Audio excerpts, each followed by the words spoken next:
Hello everyone, welcome to my channel Maradana ముచ్చట్లు. ఈరోజు మరొక మంచి రెసిపీతో మీ ముందుకైతే వచ్చేసాను. అది చింత చిగురు పప్పు అనమాట. చాలా చాలా బాగుంటుంది. అయితే ఈ చింత చిగురులో సి విటమిన్ అనేది చాలా ఎక్కువ ఉండడం వల్ల హెల్త్కి చాలా మంచిది.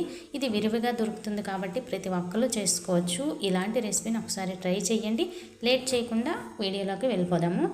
ఈ చింత చిగురు పప్పు కోసం అయితే 3/4 కప్పు కందిపప్పు అయితే తీసుకోండి. అంటే మనం తీసుకునే చింత చిగురుని బట్టి పప్పు తీసుకోవాలి. ఇలాగా తీసుకున్న తర్వాత ఒకసారి నీట్గా కడిగేసి వాటర్ వేసుకోండి. పప్పు ఉడకడానికి తగ్గట్టుగా వాటర్ వేసుకోండి. వేసేసి ఒక్క టమోటాని, ఒక్క ఉల్లిపాయని, అలాగే 3 నుంచి 4 పచ్చిమిర్చిని ఇలా ముక్కలుగా కట్ చేసి ఆ పప్పులో వేసేయండి. నెక్స్ట్ ఇందులో 1/2 స్పూన్ పసుపు వేసేసి ఒకసారి అంతా కలిపేయండి. కలిపేసి కుక్కర్ మూత పెట్టేసి స్టవ్ మీద పెట్టుకొని 3 to 4 విజిల్స్ రావాలన్నమాట. అలాగా పప్పు ఉడికించుకోవాలి. ఈలోపు చింత చిగురు చూసారా, ఇలా ఉండాలి. మరీ ముదురుగా ఉండకూడదు. ఈ చింత చిగురికి కాడలు ఉంటాయి. మనం ముందుగా తీయగలిగినా పర్వాలేదు, లేదంటే ఇలా ఉడకపెట్టిన తర్వాత అయినా తీయొచ్చు. అది ఎలాగో చూపిస్తాను. చింత చిగురును బాగా కడిగేసి స్టవ్ పై ఒక గిన్నె పెట్టుకొని అందులో కడిగిన చింత చిగురును అయితే వేసుకోండి. వేసేసి కొంచెం నీళ్లు వేసి స్టవ్ ఆన్ చేసేసి మూత పెట్టుకొని చింత చిగురిని ఒక 5 నిమిషాలు ఉడికించాలి. 5 నిమిషాల తర్వాత చింత చిగురు బాగా ఉడికిపోద్ది. అలాగే పప్పు కూడా విజిల్స్ వచ్చేసాయి. చూసారా, ఇలా ఉడకాలన్నమాట. వాటర్ ఎక్కువ వేసామనుకోండి, ఆ వాటర్ మనం పడేయాల్సి వస్తుంది. అలాగా కరెక్ట్గా వేసామనుకోండి, ఆ వాటర్ని కూడా వాడుకోవచ్చు అనమాట పప్పులోకి. ఇప్పుడేమో పప్పు కూడాను చూసారా ఎంత చక్కగా ఉడికిపోయిందో. దీన్ని ఒక గరిటతో మెత్తగా స్మాష్ చేసామనుకోండి, పప్పు అంతా కూడాను మెత్తగా అవుతుంది. ఇలా వీడియోలో చూపించినట్లు అవ్వాలి.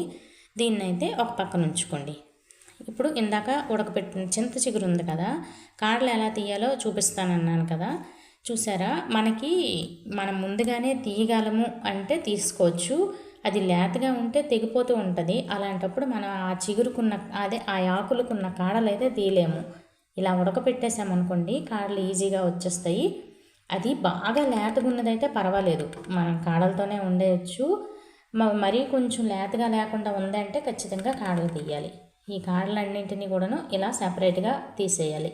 ఇలా ఉడకపెట్టామనుకోండి ఈజీగా వచ్చేస్తాయి. చూసారా, ఈ కాడలేమో కొంచెం గట్టిగా ఉంటాయి, మనం తినేటప్పుడు తగులుతాయి. అందుకే సపరేట్ చేసేయాలి. తర్వాత ఏమో చింత చిగురుని కూడాను గరిటతో మెత్తగా స్మాష్ చేసేయాలి. ఇలా చేసిన చింత చిగురిని ఇందాక ఉడకపెట్టుకున్న పప్పులో మొత్తం కలిపేయాలి. ఇలా పప్పులో చింత చిగురు మొత్తం వేసిన తర్వాత గరిటతో ఒకసారి అంతా కలిపేయండి. ఇలా కలుపుకుంటే చూసారా, ఇలా చూస్తుంటేనే నోరూరుతుంది. ఇంకా దీనికి పోపు పెట్టుకుంటే ఎంత బాగుంటుందో చెప్పండి. ఇప్పుడైతే ఆ పోపు పెట్టుకుందాము. ఒక గిన్నెలో 1 టేబుల్ స్పూన్ ఆయిల్ వేసేసి 1/2 టేబుల్ స్పూన్ ఆవాలు, 1/2 టేబుల్ స్పూన్ జీలకర్ర, 1/4 టేబుల్ స్పూన్ మెంతులు వేసేసి ఆవాలు చిటపట్లాడాలి. ఇలాగ చిటపట్లాడుతున్నప్పుడు 8 నుంచి 10 వెల్లుల్లిని కచ్చాపచ్చాగా దంచి వేసుకోండి. వేసేసి వెల్లుల్లి రెబ్బలు కూడాను బాగా వేగాలి.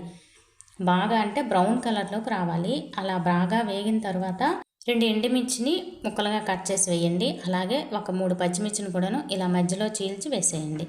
వేసిన తర్వాత ఎండుమిర్చి దోరగా వేగాలి. పప్పుకి తాలింపు ఎప్పుడు కూడాను బాగా వేగితేనే పప్పు టేస్ట్ వస్తుంది. ఒకవేళ లైట్గా మాడిందన్నా కూడా టేస్ట్ బాగుంటుంది అనమాట. అలా బ్రౌన్ కలర్లోకి మొత్తం వచ్చిన తర్వాత కొద్దిగా కరివేపాకును కూడా వేసేసి కరివేపాకు చిటపట్లాడాలి. ఇలా చిటపట్లాడిన తర్వాత ఇందాక కలిపి పెట్టుకున్న చింత చిగురు పప్పుని తెచ్చి ఈ పోపులో వేసేయండి. వేసేసి ఇంకాస్త నీరు వేయండి. కుక్కర్ కడిగిన నీరే వేసేయండి. తర్వాత మొత్తం అంతా ఒకసారి కలపండి. ఇలాగా కలిపామనుకోండి, పోపు అంతా కూడాను పప్పుకు బాగా పడుతుంది, టేస్ట్ బాగుంటుంది అనమాట. ఇలాగా కలిపిన తర్వాత ఇప్పుడు మనం ఇందులో ఎక్కడ కూడాను ఉప్పు వేయలేదు.